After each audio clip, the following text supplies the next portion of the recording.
Hey, this is Cap, and you're watching Thorin, the only man besides Richard Lewis who somehow found a way to get both League of Legends and Dota Redditors to hate him. So this is going to be another one of my Patreon discussions. We've reworked it a little bit here, as opposed to trying to get schedules, which I quickly learned didn't overlap, and therefore all meet in one place with the secret decoder Scrilluminati ring. Instead, we're just going to do this one by one, unless there's an episode that happens to work for everyone's schedule. So, Jerky's Minion, obviously one of my original OGs, dedicated to the cause. Right, come on then, there's a lot that has happened since last year, so what would be a good topic that's on your mind initially? Production from ESL, like ESL Katowice. Major? It's fresh, yeah. Holy shit. What did you think about it? Absolutely magnificent. First of all, the setup of the stage, like the building of it, I saw some of it from Carmack's tweets. That looked amazing. It was rotating and everything, so they've gone all out on that part, you know. I found it magnificent. And the delays in the feed, almost none. Like I maybe saw one thing and they couldn't help it, so over the whole tourney, I mean that's 3 weeks. That's sick production right there. Yeah, I would agree. I mean, basically, from what I remember of the major, they had that weird, like, internet-related problem on day one, and that was about it. I can't really think of what else they had that was, like, a major issue aside from that. Because, as you say, like, everything looked really good, ran really smoothly. Bearing in mind, we've had a lot of events in the past in Katowice. Like, the comparison, I thought it looked a lot better. Like, this looked like they realised, like, this is a major again, you've got to go all out. Because that's actually one of the really tough things about the business part of CSGO at the moment, which is that even though Valve helps with like the prize money, etc., for a major, this is the part that, as far as I know, has made it very tricky, is that it's not like they cover everything. And so as a result, when you're the tournament organizer, you're still covering a lot of the costs. And so on the one hand, you want to tell them like, oh, look at how fucking sick I'll make this event for you. But on the other hand, that's just eating up all your profit margin. And you're basically, at one point in time, most of the events are going to either not be making any money from the major, or they're almost going to be doing it like fucking supermarket cost approach of like, well, as long as I get the next major, it's worth it, you know, or like, as long as I make my brand look really good from this major. It's like, you know, I'm going to try and make my money off those ones. So that's the only area I worry about, is like, unlike other games, like obviously in League of Legends or whatever, the Worlds is just all paid for by Riot and then, you know, indirectly through Tencent as a result. So that's the only thing I'm concerned about. Is like, one of the things for the Faceit major that did bear mentioning, in fact, I think we even said it on By the Numbers, is, to be fair, every major is having to try and go all out, and they're all promising shit they can't keep, you know, because the point is, like, think about it if you're a fan. It's not that you go, right, well, here's like a really good concept that I can afford. It's like, what you're trying to think is, how does my offer beat the other guy's pitch in this meeting we're going into? And so just as in any field, you can get into a scenario where you almost go too ham trying to beat the guy's pitch, and you don't think of like, well, if I actually had to do it though, what would it be like? Like, that's basically part of my take of what happened at the Faceit major. I think that what happened was they tried to go fucking all out, and there was, obviously it was like in the UK and all this shit, it all sounded great, but I think they maybe either didn't plan properly or they under budgeted or something, but there was some disconnect there. Whereas, yeah, I'd agree, for this kind of Katowice event, I don't know what the metrics are like in terms of how much it cost, but it looked like whatever they spent was worth it. And it seemed the viewer numbers apparently like justified it, because we hit 1.9 million at a time, like aggregated viewers. Like, that's bonkers, man. Like, that's been a long time since we hit those numbers. Sure. The only thing is, I mean, we've had this discussion a million times on every show, but it is just kind of weird that to this day nobody really knows what those numbers mean. Like you'd be amazed how many people from events you can ask questions like, you know, what does it mean, like a unique viewer? Like, how do we know that the unique viewer from this location is legitimate? You know, like the sad answer is they basically don't. Like, if you ever watched that episode I had where it was the guy from Newzoo and then Jordan Fragan, who's a girl who does like data analysis for fan AI. I did a esports salon with them, and basically, even though they didn't admit it directly, they were sort of like having to just sort of say like, oh, you know, you look up the metrics from this source. It's like, yes, but how does that source know? But here's the funny thing that the guy actually made as a point from Newzoo, which is an amazing point I didn't think of myself, which is, apparently, this is something I had heard of. That system they use in America to do the TV ratings, where it's called the Nielsen ratings, where, they give I think, and not even very many, maybe they give 10,000 people a little box, and then the concept is whatever they're watching, they just extrapolate out and scale it up to the population of America and say, right, that's how many people roughly would have watched this show, which is obviously quite a weird thing to do in 2019. You'd think in 2019, right, logically, bear in mind they're all fucking spying on us anyway and looking at everything we do on these devices. You'd think they'd just be checking on the device, wouldn't they? So I've always wondered about why that still continues to this day, because here's the part that doesn't make sense, Jerkies, is they claim it's on YouTube that the reason they have to censor us all is because the sponsor people who want to pay the advertising, are worried about who's going to be sponsored, right? Why aren't they worried about television? Why aren't they worried about the idea that they're paying loads of money for what might be a fake audience or only half the audience they thought there was? So I can't entirely blame esports there. In some ways, we're actually ahead of television. We don't have that stupid little box in one person's house, so it's not that bad, I guess, overall. True. What about from the major itself? What was any good storylines that really caught your eye? Yeah, Kassad coming back into Renegades is a storyline I really like. Of course, yes. He brought everything out. You saw them playing the trading game pretty good. You saw them play basic fundamentals exceptionally good. It's a whole new Renegades with him added to the roster. Same with Ty Lue, their coach. They started looking much better instead of just run and gun play style, aim heavy, Asian style. They actually played proper Counter-Strike at times, and that almost got them to the Legend stage, sadly. They fell short.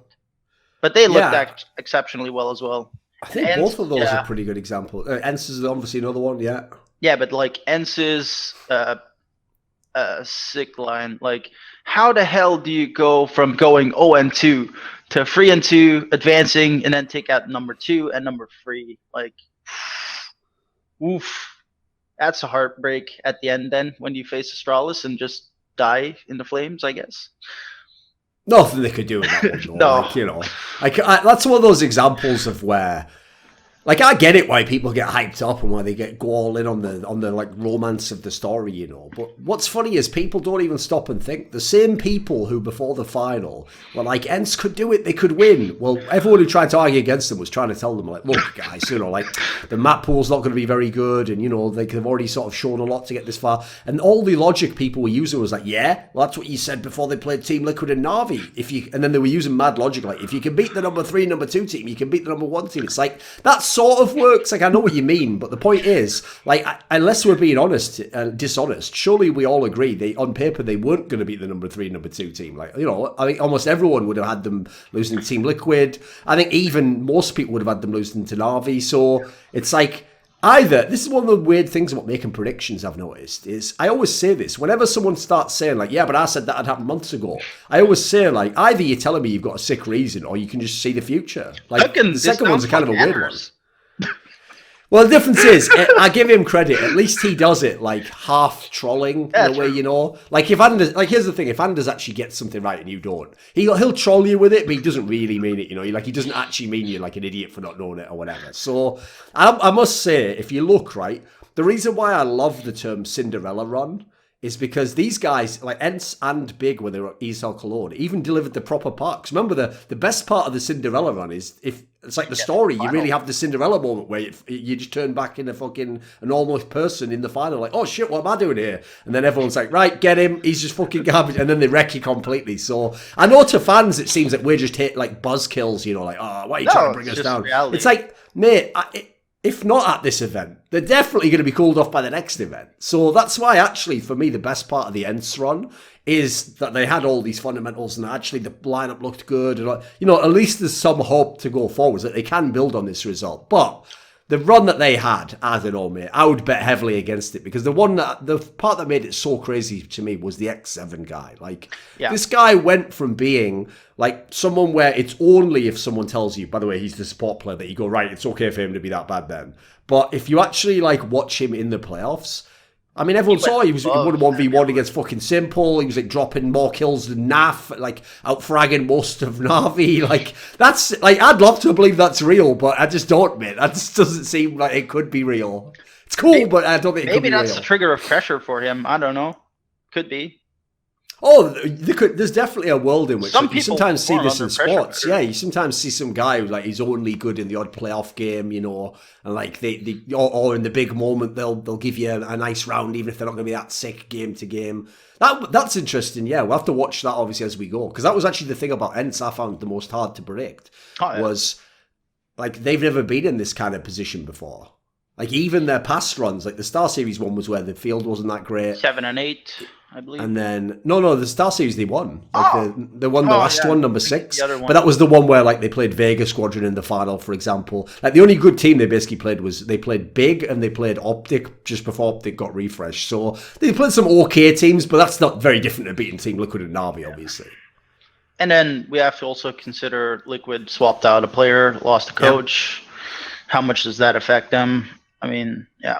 You're going to swap out a support like Taco, who does a lot of great flashbangs if you look up his stats for that. And then you put in Stewie, who is ultra aggressive. Kind of doesn't really balance out, does it? No, that's why for me, the weirdest part about how a lot of people seem to talk about Team Liquid is like the notion that the reason that term's so dodgy, like upgrade, is because people don't say like skill upgrade. If they say skill upgrade, great, I'm with you all day long, obviously. They say upgrade as though like, like think about if you had a car and you upgraded part of it, right? Well, I'll keep all the rest of it the same, just upgrade this one part, I've got a better car. It's like, that's the part I'm kind of with you on that one. I don't buy that part. Like for me, this could be a better Team Liquid, because obviously it could be a very different Team Liquid in theory with Stewie. You could make it like, for me, I actually think, and I even think if you look at their play, you don't go as tactical as the team was last year. I think you do mix it up a bit more. You have you give Stu some freedom on T-side. You have some rounds where you play a little bit more open. NA players like that anyway. So to me, I would just do like a mixture of the two, like depending on the map, depending on the half, depending on who's doing well in the game, vary it up a bit. But people did just take it for granted that the team was going to be exactly the same, but just with a slightly better player. Because I think if you look at the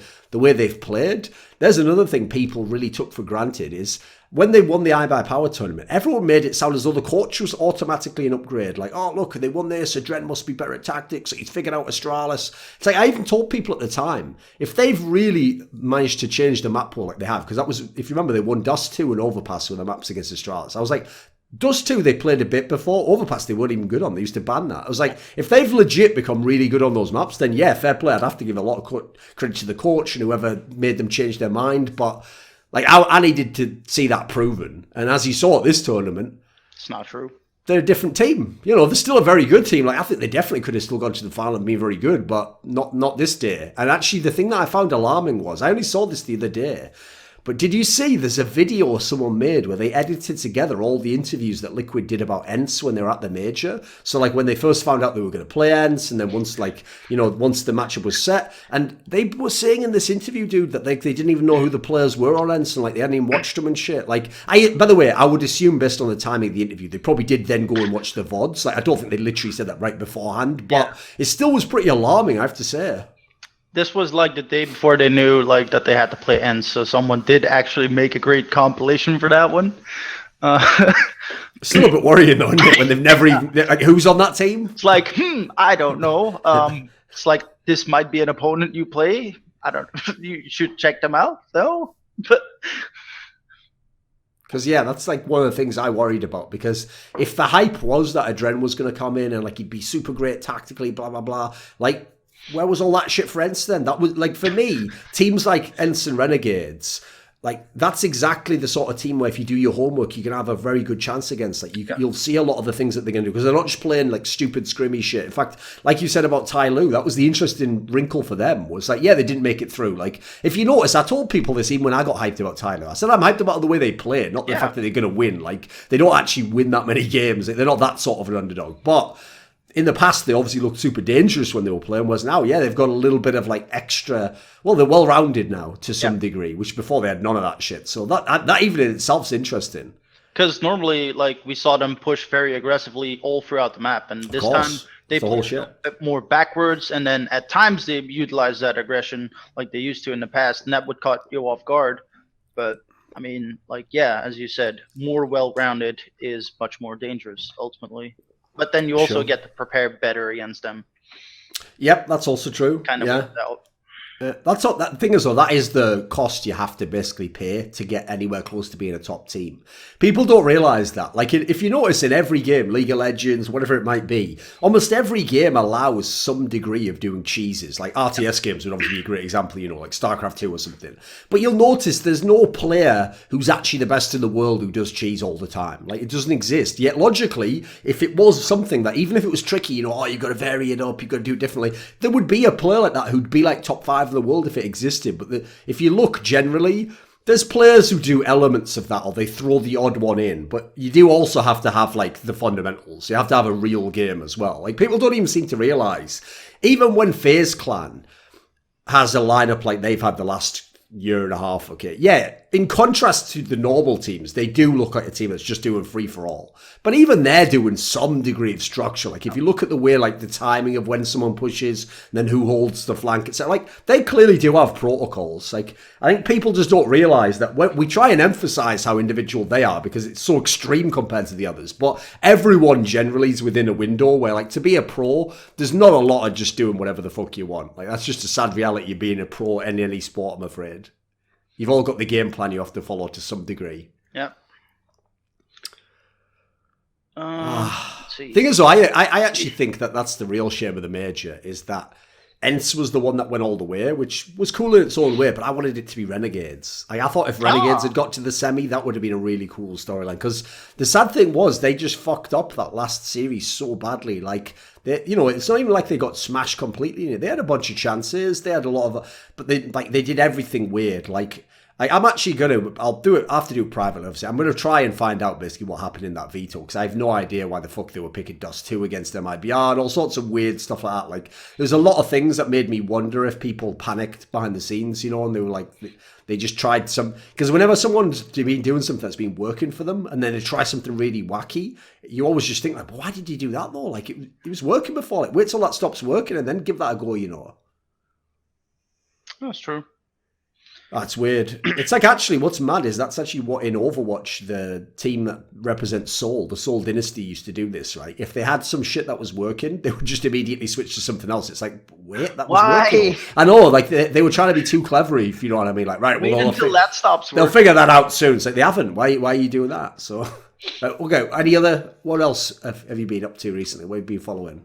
I also saw parts of the StarCraft 2 tournament at IEM, which was Sue's run.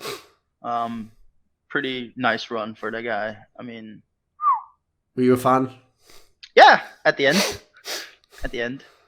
Because the thing is, like, yeah, for anyone who doesn't know, this guy, legitimately, I think it's 6 times he's lost in the GSL Codes finals. And by the way, even making 6 finals, I think, might be a record. Like, I think MVP only made 5, and he won 4 or whatever. So, like, the sickest thing about it is, no one's ever made that many finals. So immediately, you already have to say, right, one of the best players to ever play in the Codes, right? The problem is, he hasn't won any of them. Because, unfortunately, this guy is the ultimate example of someone who has a problem in the finals. In fact, the most telling part of that is if you ever go and look at all those finals he lost, he's never been swept. He nearly always gets, I think, like 2 games minimum. You don't need 4 to win, remember. Every time the motherfucker's like in the game, but he just always gets beaten. Doesn't matter. And the crazy thing is, it's not like I can't understand it if it was like tennis. Like, okay, so Andy Murray from the UK. The reason he hasn't won that many Grand Slams is he did have to play like Roger Federer and Novak Djokovic in almost every fucking final he ever played in. So, like, you give him fair play, you go fair enough. Like, not many people win those. The thing is, Sue literally lost to like almost a different person every time. It's like everyone just gets to beat him. So actually, the context of him winning this Katowice is crazy, because if you look, first of all, he beat Cyril, who's like the number 1 rated player, the Finnish guy who ironically plays France and didn't go far at this tournament. So that's why I made that joke on Twitter. Like, it's like they had to give something up to get the CS:GO team to win, right?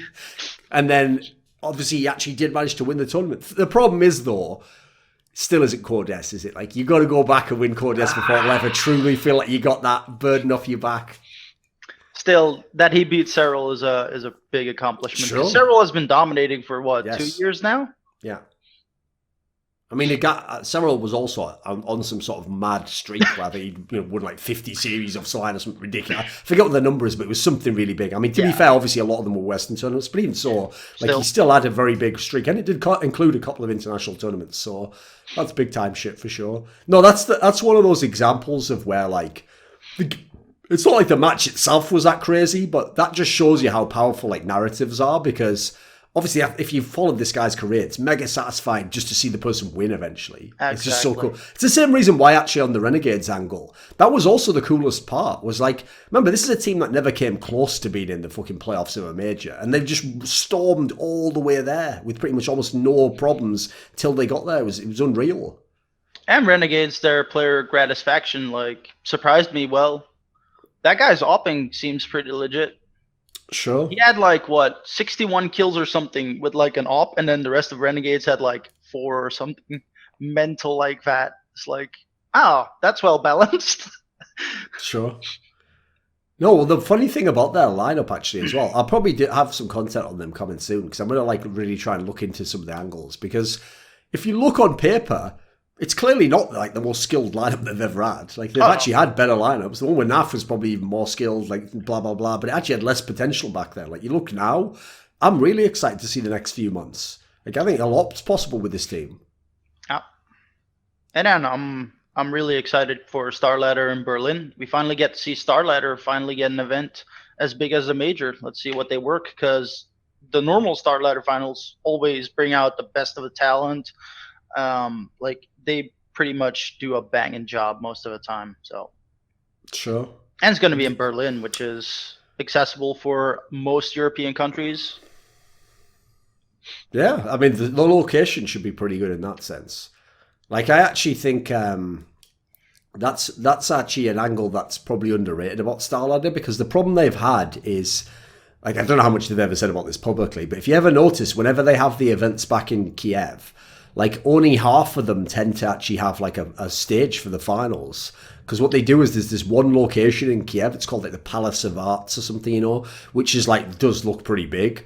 And if that's available, they book that and they have that for like the playoffs or whatever. But sometimes it's not, and that's when they just have it inside their normal venue. Like, they just take the tournament area, and like, it still looks like a good setup, but obviously the amount of crowd you can fit in, if it's that, is going to be way, way smaller. Like, it's going to be a couple of hundred at most, you know, whereas if it's in a proper venue, you can have a big one. So I'm very interested to see what happens when they completely blow it out and when they can have loads of people come. Sure, it would have been cooler if it could have been in the CIS region, but there's all political reasons as to why we know at the moment that's not going to happen. Like, for anyone who doesn't know, I'll just mention this detail here.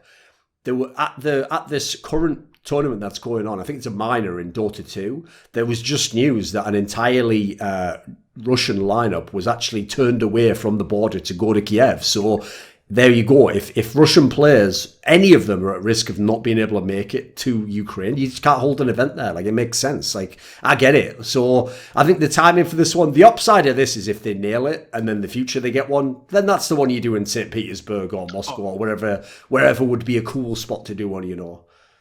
One in St. Petersburg, like near the summer, would be sick to have. Sure. I mean, they've obviously got, especially in Russia, they've got some massive venues you could have that I'm sure it'd look baller as fuck, you know. I'd love to go in the summer, drink some vodka. The only thing is, I've actually never been to Berlin for any reason, because like, LCS only just moved there a few years ago. I've never been there, so I don't actually know what that's going to be like. I've only been to sort of like the western part of Germany, like Cologne, fucking Hanover, that sort of part. So everyone tells me Berlin's supposed to be the real shit. That's like the proper spot to go, apparently. Not been to Berlin yet. Leipzig, yeah. Cologne, yeah, every year. But for the rest, nah, not yet. So Berlin should be interesting. The only thing is, though, there is something a bit that does make me just think, wait a minute. So the next major's in Berlin, but we're still not having ESL Cologne be a major. What? Isn't that the most slam dunk one of all time to give us, you know? Yeah, that's true. But still, Starladder getting one after, 10 years of supporting CS, if not more? I'd like to see that one first. Yeah.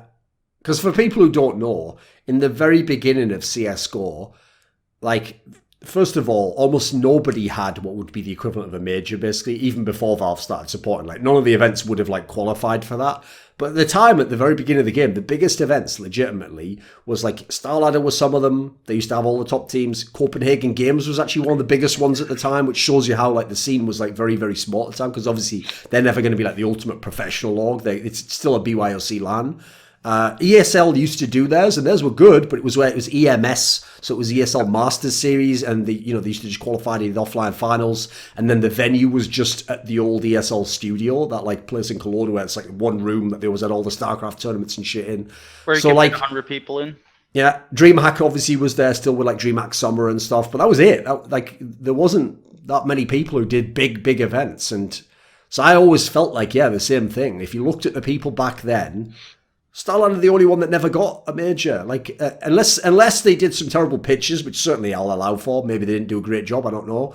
But I feel like if we're going to give all these different orgs a major, you should at least give something like that a try. Like, just even as a reward. Like thanks for covering the game for so long, here's your attempt at what you can do. Because I kind of like that aspect of the major, the idea of like each person in theory could pitch something totally different. And if you give it to this guy, maybe he's going to go a totally unique direction.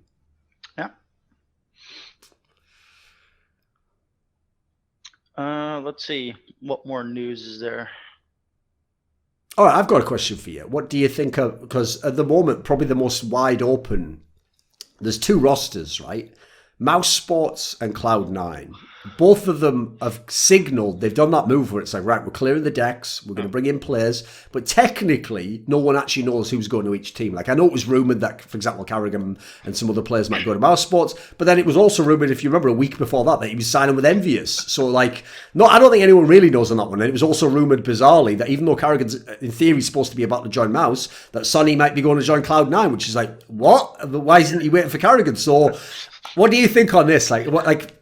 Obviously, no one knows who will go, but who would you want to go to these teams? Like, the dance of the chairs. Okay, I would like Kerrigan on Mouse. If I'm honest, I think he could do more with that roster overall, because they already have a structured play style from Chris J previously. I think he could add more dimension into it. I think he could expand their playbook a little bit and map pool, and then solidified roster. If Sonny stays on, at least if he doesn't depart to Cloud9. And what do you think of Cloud9 though? Because that's the tough one, right? That's a mind-breaking one. Because I feel like in the seeds of that team, there's a potential to be a really good team, but I have a hard time myself figuring out what lineup I would make. I found Flusher to be really good on Cloud9 again. He looked reinvigorated, but then sadly, family issues arise. So that's also a storyline for this major, where people had several of their family members sadly, Sure. Cloud9. Who would I want to see on that roster? This is a tough one. They currently have what? Rush, Automatic, Golden, Kiyashima, I guess, Golden, because Golden came back into Flusher. Yeah. And then Zelsis, but Zelsis is apparently He's going cut, to supposedly. yeah. So someone for Zelsis, I guess. Who's available? Oh, who's available right now? That's a tough one.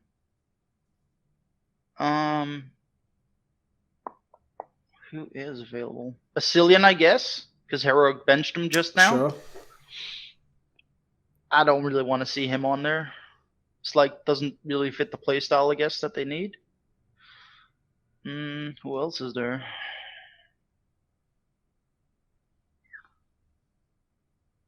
Who else is there? I guess we could bring back someone from the Polish roster. In theory, you could. I mean, hey, you just saw that thing where Neo was playing with Heroic or whatever the fuck, wasn't he? So I guess people are available technically. If we can get Bialy or something to come. Yeah, could be interesting. But then who's going to op in that team? Yeah, that's actually the thing. That's one of the things about that team. Here's the thing. I'll tell you straight up. I didn't put it in my video about Cloud9 just because I thought this is probably a waste of time. It's not. It's just purely hypothetical. But I'm not joking. I would actually consider, if I was Cloud9, signing Smooya.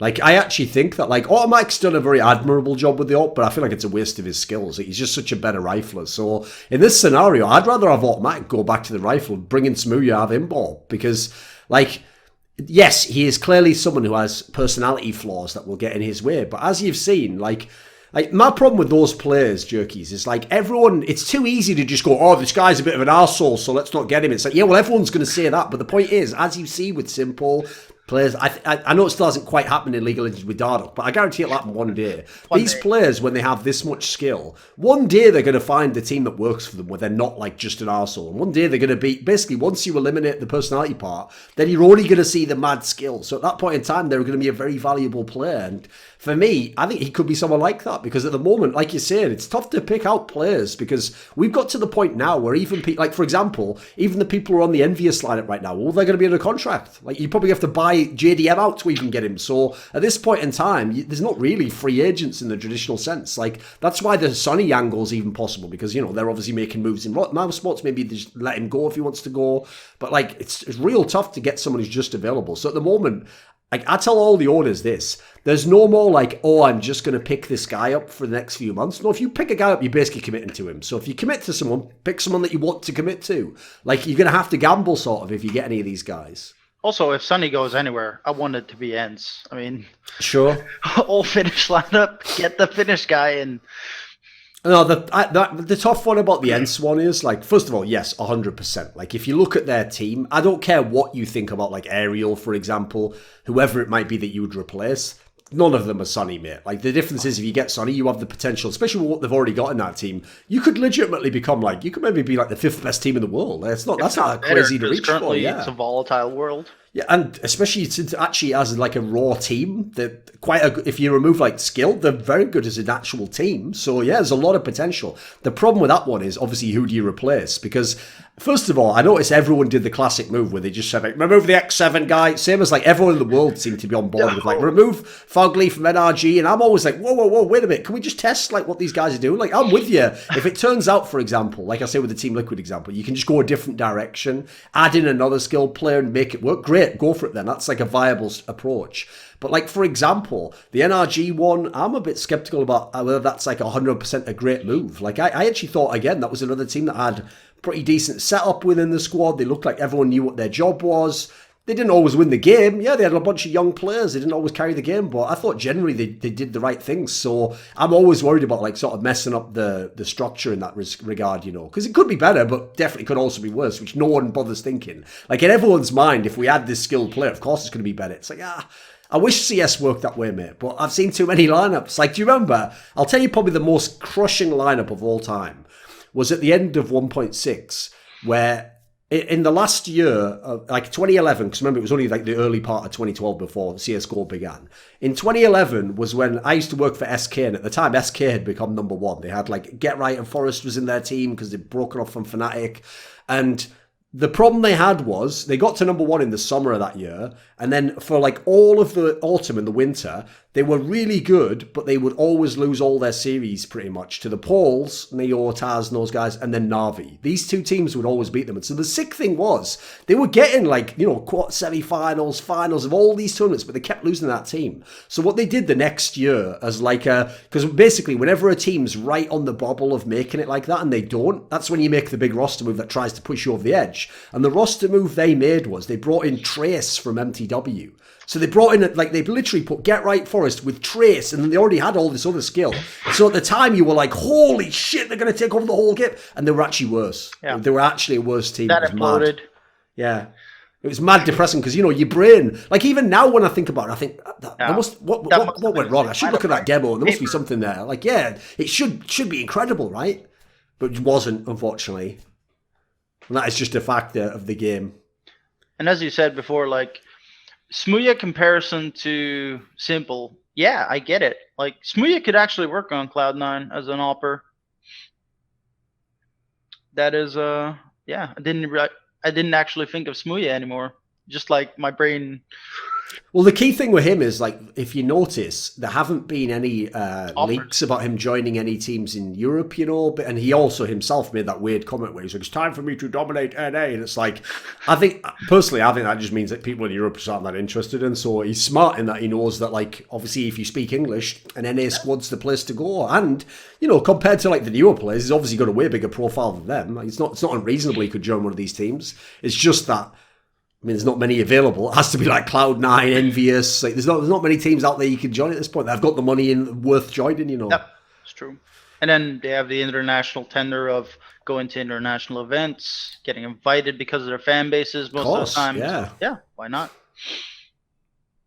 Yeah, that was actually one thing that was quite interesting, by the way. If you notice, for this upcoming Blast Pro series, that they invited Team Liquid, because for people who don't know, the problem last year was that Blast Pro series, to my knowledge, most of the teams that attend their events, you'll see it's the same names over and over again. It's because they already have a contract with that team. Like, right, you will attend X amount of our events per year. Or, for example, as people know famously, when Tarek used to be on Cloud9, like they arranged, like, oh, we want you to be at this specific event. So, like, obviously we want Tarek at the Istanbul event, you know, like factors like that are obviously like make sense marketing wise. Well, the problem was obviously I get why they signed the deal with Cloud9. Obviously, it's the most fan favorite team. They just won the fucking major, but the problem was their team was dog shit all year. So in the end, it turned out that was the best year ever for Team Liquid, and they were never at these fucking events because they weren't the team that they'd made the deal with. So at least now they've been able to sort of course correct on that one, and we'll get them at the next tournament. It's not just only Cloud9. Thank God. I want to see the good teams at events, not the ones that shit the bed. Sorry. Right. What would be a good first topic? I mean, you let me just refresh my memory. Do you follow League of Legends as well, right? Yeah, Legends, yes. Okay. So is there a topic in either game at the moment you want to talk about? Yeah, I actually wanted the generic one of the best team being so much better than the field. So Astralis in CSGO, G2, okay. Griffin, Liquid to a lesser extent in League. Okay. NYXL last year in Overwatch. Do you think that is a good thing, a bad thing? Is it like for 2-3 months is good, but after a point it just can reduce interest in the game overall?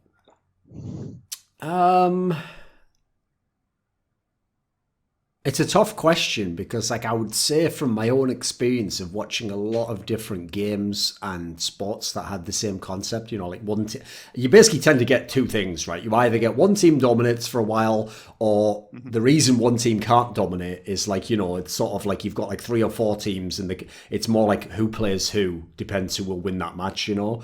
And so I know that people will by default say that they want the latter. So they'll say they want it to be like, you know, 4 teams and they all battle each other. But just generally, I don't think that tends to happen as satisfying as people want. Because when people say that, I think what they really mean is, I want 4 teams that all could be number 1 to battle each other.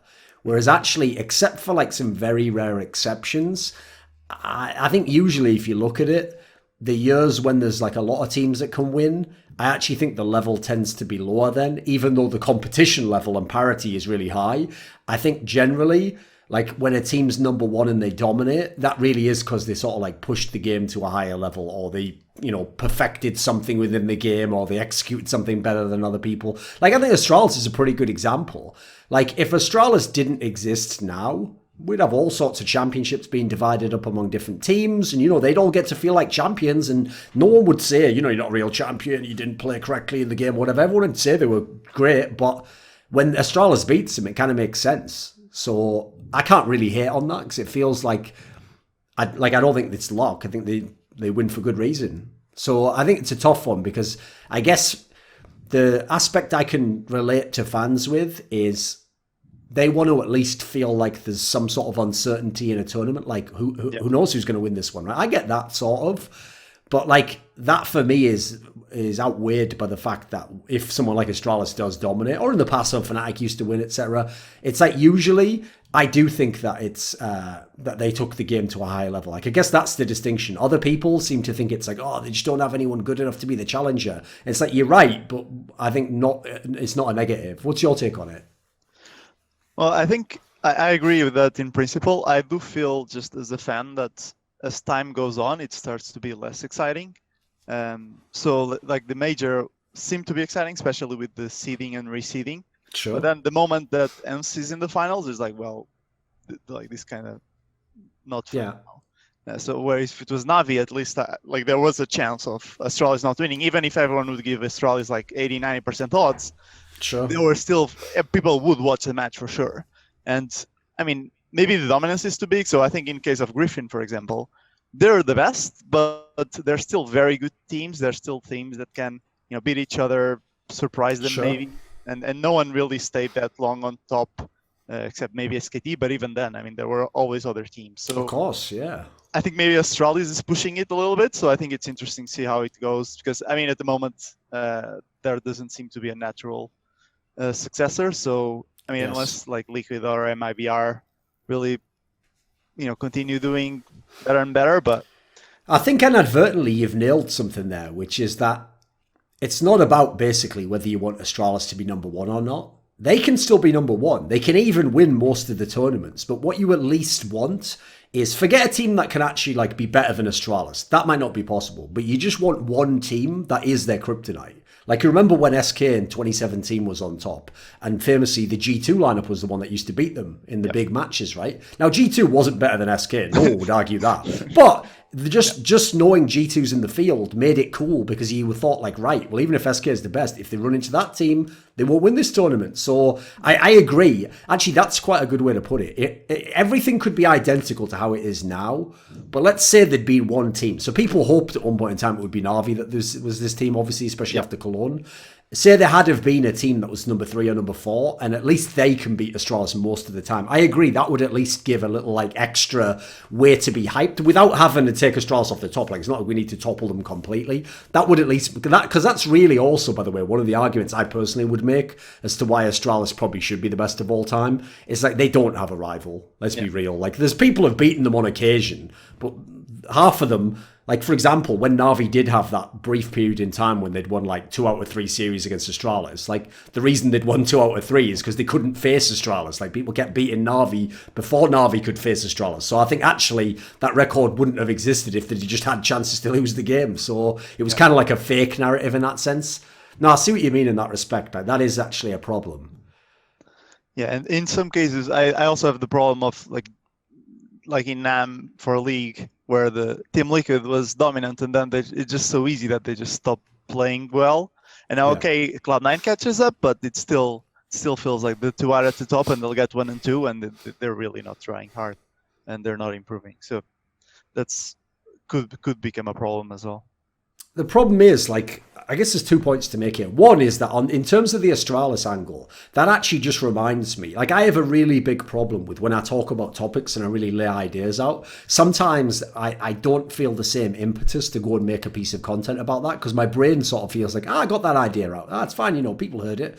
But it's like, you do sort of need to put stuff down on paper, so, or not just for people who haven't heard it, but so there's something you can refer to yourself. Like, if you can link and say, well, say I discussed in this video. Well, if there is no video, obviously there's nothing to fucking link to. So one of the problems is there's 2 pieces of content I keep promising people I'll do. And the only reason I haven't done them is because I don't want to do them as a throwaway video. I want to actually do proper, like, all the statistical research to show what the numbers would be. And the 2 pieces I always promise that I should do, because they would be like some of my best pieces, I feel like, is... One is like the concept of how quickly you should judge a team. Like, when people are like, oh, they're still a young team. And I'm like, wait a minute, haven't they been on for like 6 months and been like 8 lands? You know about they're a young team. Like, for me, like that, you've expanded past the point where we can judge you there. The other piece, though, is how long teams tend to dominate for. Because I actually feel like the reason I probably failed a little bit by not doing that piece like last year is because I also think people would complain a lot less about Astralis if they understood that even Astralis will be toppled, probably at this point in time, I'll go ahead and say it, probably within the next 3 to 4 months. Mm-hmm. They will be toppled. Not only will they not win anymore, they probably won't win anything anymore, because teams don't tend to just go from number 1 to number 2. They tend to drop down to like number 5 or something, You saw with some of the past teams. And so... in that sense, the reason why that would be a valuable piece of content is because it would make people realize that I think part of what depresses people now about Astralis is if you watch that major, you would think, right, well, they're never going to fucking lose, are they? If they just keep doing this, they'll be the best for 3 years. But on some level, if you've watched the game long enough, you know that can't be true. Yeah. Like, you know that actually the team that's going to beat Astralis either is already probably sat here now at like position 5 or something, or they're 1 player move away, and we don't know it yet. Funnily enough, by the way, like Astralis, no one ever could have figured that Magus would be able to make them the gods. So similarly, there'll be some team that'll need 1 roster move, maybe it's already happened, and then they will become the best. Because there's the other part people don't think about. Astralis wasn't Astralis from the first tournament. Remember, it was like the 3rd LAN was DreamHack Marseille. Before that, they had the Star Series where they were okay. They had the IM Katowice again where they were pretty good but not the best. They had Megascore already at the time. Yes, once they got to Marseille, they were godlike. No one could stop them. So in the same sense, for all we know, like maybe the MIBR team at this major is going to be the team. That was only their first LAN. Yeah. Yeah, they could, like, maybe 2 lands from now, they've played the right teams to figure out their map pool, or Phelps figures out whatever his issues are and becomes more productive. Like, you already saw, even the team they have now, which isn't at max strength, you know, went up well against most teams they win against. So, like, the reason I say this is, when someone's domination ends, I've noticed this, it's all of us, in a mad way, fondly remember the teams who used to be number one. Like, it's hilarious how many fans Nip have now, where everyone's like, oh, I just wish Nip had have a chance to win. Nip were the ultimate tyrants. They never lost a map. Like, you know what? Literally, I don't know if you were around back then, but the people used to literally say Nip's killing CSGO. People used to say, like, no one will ever care about this game if this team never loses a map. That was really the vibe. Whereas now, even I'll do it, mate. Even I'll look back and go, it wouldn't be great if they could just bloody win one for the old times. It's like, it's kind of fucked up. It's cause, though, you don't have the despair anymore, you know. The problem at the moment is you don't just feel like Astralis won now. I know what you mean. Like, I feel the same thing. It feels like they should never lose now. So it feels like, why even bother? But they will. They definitely will drop off. I can't say when, but it will happen for sure. Yeah. And also the other Danish teams are not killing it. So yes. There's no natural like place to go pick up people. Yeah, I will say that's probably one of the only depressing parts about the Astralis era, I would say, is that like nobody sort of tried to copy their blueprint. Like the North guys did in terms of infrastructure, but unfortunately they just like let themselves get into no man's land by doing moves one at a time.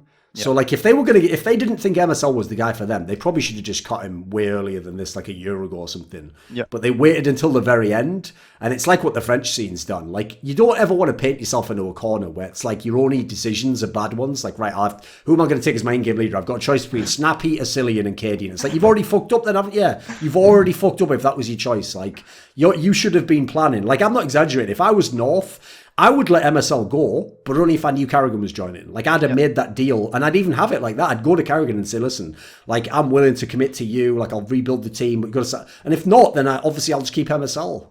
Because, like, the solution they went with instead, like, this is where I wonder about orgs. Like, I don't know if they really thought that KD was going to be their leader for, like, 2 years or something. I can't believe they could deep down, surely. Mm-hmm. Surely not. Like, even if it got better, surely he was never going to be the long-term leader. Yeah. But you're right. The problem is there's no natural rival for Astralis. But every single team, it's like they've got a different reason to not have the natural rival. Like Na'Vi is probably the most criminal one because obviously you've already got some of the players that could do it, but you don't really have a good enough team overall. Yeah, that's a tough one.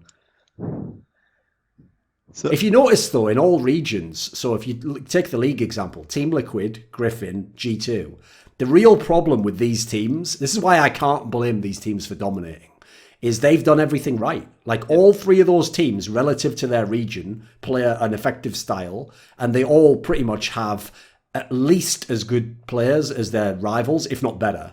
In fact, you could argue pretty much all of them probably slightly better. Mm-hmm. So at that point in time, I think that's even worse than the Astralis example, because despite what everyone might say with all their top 20 lists and stuff, Astralis, I think even Team Liquid has a more skilled team than Astralis. I think people go way too far trying to make like Astralis have the god players. Like they have an amazing team, and that makes people look better, in my opinion. So if anything, I guess just be glad that we don't have that. Be glad it's not a team like Astralis, but who really does have like phases players or something.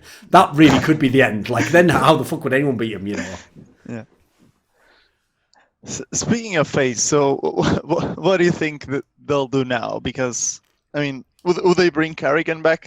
Because at this point, the experience... There's almost no chance that will happen, as far as I can tell. Okay. But, do they buy Simple, ZU, like anyone? Well, this is why actually FaZe is in the worst spot they've been in ever since they became like a true, top 2 or top 3 team in the world. Because supposedly, behind the scenes, they've got some like business shit going on. And it was communicated to me, basically, that actually FaZe aren't necessarily the team with all the money now. Like within the org, maybe they don't want to make big spends while they're figuring out some of the organizational shit, like who's the head or whatever, or maybe they think they've overspent in past years. Remember, the problem with the game like CSGO is you just lose money having a top team in CSGO. So, unless you can guarantee the guy you're going to win championships, it's hard to make some of those moves. So sadly, I don't even know if like Simple to FaZe is really an option at the moment. Yeah. I need to go to WESG. Well, but that's like one country, so they can't do it. Yeah. Yeah, I guess then, because that for me would be the pick to. Sure. That would be a very sexy one for sure, yeah. If you want like one that overnight could give you a chance. Yeah.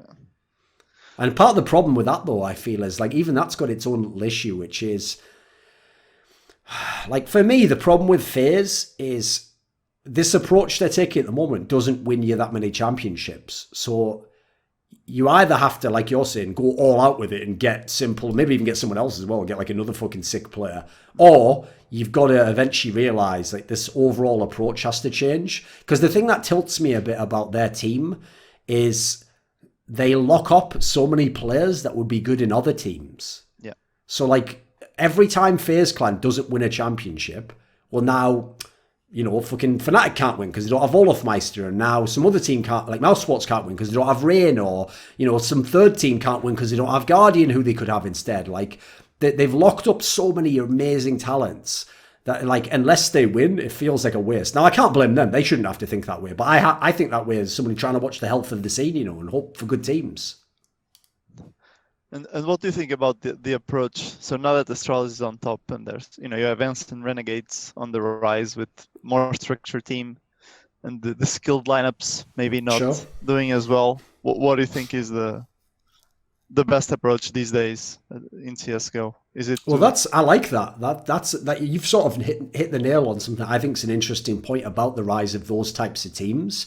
Is I know it didn't happen in the major except for ENCE. Like obviously Renegades didn't beat MIBR, but I actually think if those teams keep going, like they will get those kinds of upsets, but there'll be upsets. That's the key point. Like Renegades aren't really going to become like the 5th best team in the world. Like MIBR will probably always be better than Renegades. The difference is Renegades, if they keep their shit going, could beat MIBR. And then that's the interesting part. Because as you're alluding to here, like it's one thing if Astralis beats you, because at the moment no one else is doing what Astralis does. So you have no reason to be like, well, my approach was wrong. But if you start getting beaten by like the 11th best team in the world, in a fashion not that dissimilar to how Astralis plays, you do have to start asking questions of like, well, is the way I'm building my roster correct? Because I actually feel like that topic is a really overrated one in terms of like, people always make out like, right at the moment in Counter-Strike, you've got to do this or the other. Whereas to me, it's like, those options always exist. It's just, which one can you do the best?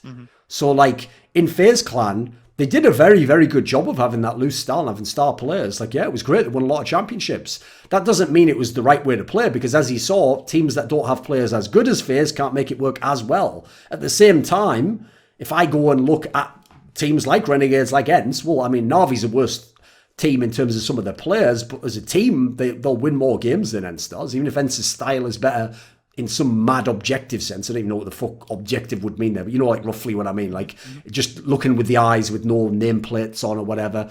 So I do think that could be the interesting detail, is that these teams playing the way that they do might actually encourage some of the top teams to go a little bit more structured. I don't think, depending on personnel, they probably won't go heavily that way, but I do think that, like, yeah, we probably went too far the other direction the last few years, which actually is a reason why in the early days I used to give as to why I thought Astralis went straight to the top, because the whole scene was primed to not sort of respect tactical play. And so when they became the absolute best, they were the direct counter to every team in the fucking pool, pretty much. Yeah. The thing is, though, some teams will never go that approach, though, mate. Like, some players, it's just in their heads that, like, the way you play Counter-Strike is sort of individually, and you play off, like they will say stuff like instinct or whatever, but what they really mean is just, like, kind of gambling. You know, in the moment you feel like this is the right fight, you take it, you move this area, oh, I think I'm making a genius read here, let's just go to the other side. That will always be a very appealing style to a lot of good players, because they feel like they won the match that way. And I know they're not wrong necessarily. But so, for example, MIBR they could go back to a... I think they could, yeah, if they wanted. Yeah. I think their biggest issue is going to be... It's like... the big problem they have in their team, the reason why I was in favour of making their move is kind of like the Team Liquid one. It's like, even if the roles don't really make sense to me, by putting that many good players in, I feel like there's a lot of ways you could change things and still have a team that works. So, like, I think they have a good team, but I do think that if they try to play set roles, there are some overlaps that seem a bit tricky there. Yeah. So I'm not sure how you overcome that. But then again, that's also why this whole discussion is an interesting one, because obviously whatever comes next that dominates, oftentimes it's going to be somebody who's figured something new out. So someone's going to have to go against conventional wisdom, and if they do, they might be the one who strikes lucky, and they've got the equivalent of the technology that makes them number one, you know? Yeah. Cool. I have another more generic topic I wanted to All right, touch let's on. go. So it's also a similar idea, which is the fact that maybe some things will reduce viewership, but I don't know if they're good or not. So the fact that Koreans are dominating Overwatch, and in LCS we're just importing more and more, well, Koreans and Europeans. Sure. How likely do you think that there will be a all Korean, almost like StarCraft 2 situation, where they're just Koreans, and is that like, will companies now do something about it? Or do you think it's inevitable and no one will do the same thing that they did in StarCraft 2 because that was just very bad? Well, the interesting thing I think about the Overwatch League example is that on the one hand, obviously they keep getting more and more Korean players. But I have to say, if you look at Season 1 and you look at the currently what's happened so far in Season 2, you can win without having the Koreans, though, in a way that actually is as legit as, I mean, you're kind of cheating because you're going to have like one Korean or something, you know? So it's not quite the same as having none, but you can still do it because, like, for example, the meta they currently have in Overwatch, what's crazy is it's way more about like teamwork than it is about individual ability, even though it's an FPS game. So as a result, already you're seeing teams that aren't all Korean that are doing very well. And you're seeing some Korean teams, like the team that actually won the last season, Spitfire, they're kind of a bit whack at the moment, actually. They're like a very middling to lower end of the table team. So that at the moment can save people. That'll make people believe you don't have to go all Korean. I kind of do feel like it's going to keep happening because generally, unless you have a really good reason to stick with the Western player, you think, why not just get this really good Korean player? So I think the issue is, whether it affects viewership. And actually, that's the one I'm not having a change position on this. I've never really bought that idea, quite frankly. I've always thought it was very suspicious that the same people who said that it was like Korean players in StarCraft that killed StarCraft never produced any evidence, and yet they were the tournament organisers. They had all the numbers. They would be able to tell you if a semi-final gets more viewers if it's a Canadian player or two Koreans. They would be able to tell you if, you know, a tournament that Westerners do badly at gets half the viewership. Like, what's weird is I'm almost certain if they had that data, they would have used it in the argument. They wouldn't just make it a vague argument. So that actually suggests to me that might not be true. And so the reason why I suspect it's not true is because, I mean, the obvious examples would be look in sports. Like, if you're in the NBA and you're star players, so I'll give you a great example. There's a guy in the NBA right now called Luka Doncic, who's from Serbia or Croatia, one of the two, probably Serbia, I assume. And he's like becoming like a huge superstar. No one gives a fuck that he's not American because at the end of the day, he plays for American teams. So what do you care, right? So I actually, personally, I'm cynical enough to believe fans just want their team to win. And so if winning means we get all Koreans, I think fans will cheer for the Koreans. I think the idea that they have to kind of like cheer for someone from their country, that seems really overblown. I mean, just think in League. Right up until he left, Jensen was probably the most popular player on fucking Cloud9. I know Sneaky's popular because of streaming, but as a player, of course, if you're a Cloud9 fan, you're a massive Jensen fan, right? Because he's the star player, he's your MVP candidate, he's basically your Bjergsen. That's the whole point of why he was on Cloud9. Same as on TSM, of course, Bjergsen's going to be the most popular player. He's the best player, he's like the franchise player, he's the face of the team. So in the end, I don't think it really matters that they're not from the country they come from. So to me, the other aspect as well is it's actually on these leagues, because I know from watching like League of Legends when it was LCK, etc. It's like if you do a good enough job telling the story of these players and doing interviews, you do start to find all the things that would make you interested in a Western player. It just takes you a bit longer to kind of break through the culture barrier. Mm-hmm. Like, you know, when you find out some of the shit about, like, think of some of the really like the outgoing Koreans. So like people examples would be like, you know, Mata or Kakao or all these people. Like, people love these guys. They latch on them real hard. Think about how some of these people have been like, not just for their play, but for the personality, have been really embraced. So I think some of that is also the next move. Like, that's one thing I'm really surprised by.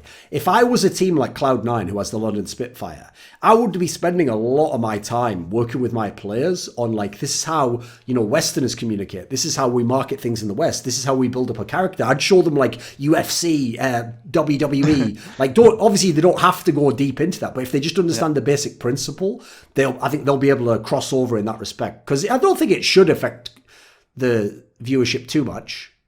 Maybe a few people who only care like for national reasons or something, but I don't figure that will be that much anymore. No. What do you think? I like that last point you made. I'm just not sure that teams are if teams want that WWE thing. So I mean I was just thinking about this when you interviewed Double Lift now, and compare that to your first reflections and Grill with him. And I mean, he's still a very open person now, but at the time he was just saying outlandish shit that nowadays would not fly. So I don't know if teams are really, now with media training and so on, and Bjergsen, huge interview, not saying anything negative, etc. You're right there. That is the problem. Is like when I say media training, I mean like real, like here's how to get yourself across. Here's how to be more genuine, but in a better way. You're right though. The problem is media training has become a mad Orwellian term, which just means hide everything from the media. Yeah. So you are right. Unfortunately, most actual American teams are going to go the opposite route. Yeah. Especially in a bit Overwatch. depressing. I think they're really afraid of. Yeah, unfortunately, like they've kind of made their own bed on that one, haven't they? Like, if you literally advertise the game as being about being inclusive and all those other like fucking, again, Orwellian terms, you can't really go back on that and be like, look, we're going to celebrate fucking trash talk. Like, it's going to be hard, isn't it? Yeah. I mean, remember, you've literally courted the kind of person who says, like, I'm offended by that joke, like, take it down. So how are you going to have someone trash talk when trash talk is, like, it's meant to be offensive, right? You're supposed to be trying to offend the other guy and his fans. So, I don't know. That's a tough one, you're right. If you notice, though, that's the thing with any big topic is, like, there's no real right answer. It's more just, like, weighing things up, which would you judge? Like, if you had to pick between these 10 factors, which side would you give 5 or 6 factors to, and therefore which side wins by default, right? Yeah, because I do believe the Koreans are better, and I think it's more likely than not that they'll just take over Overwatch, and it seems inevitable. Even North America, LCS, if nothing changes. I mean, there's just especially with the residency thing, mate. That's already going to happen, I can tell you. Yeah, and now that all the new teams in Korea are good, like the old guys are like, why am I here on Kings of Next getting my ass kicked? Yeah. Just go to Team Liquid or 100 Thieves. Yeah, you're right. It's going to create a lot more players who are like, right, time for the victory lap, time to get paid for one last year after, But I don't blame any of them, by the way. No, of course. If you knew how much people like Someday got when they were on KT Roster for all those years, I don't blame them at all for going, I'm having a couple of years of getting paid this like real money, I get it. It's fair, but it just sucks for competition, obviously. Like, who the fuck wants to see that? Like, he definitely could be back in Korea playing for some top team. He's that good. This video was supported by Dean Tanglis, Andreas Snazore Westerlund, James Harding, NateDOhDoubleG, OllieJ, Tobias Bernasconi, Travis Greb, Tristan Jones, Daniel Olivar, Jiangheng Lu, and special thanks, as always, goes out to Jerky's Minion, one of my OGs. Do you want to suggest a topic or a guest for my content? Maybe you want to ask me a question. I have a monthly AMA. Perhaps you want teasers for who the next guests are on my upcoming talk shows. Maybe you want to be part of my monthly discussion where my top patrons talk to me. Well, put your money where your mouth is and join the Scrilluminati today at the description box link for Patreon.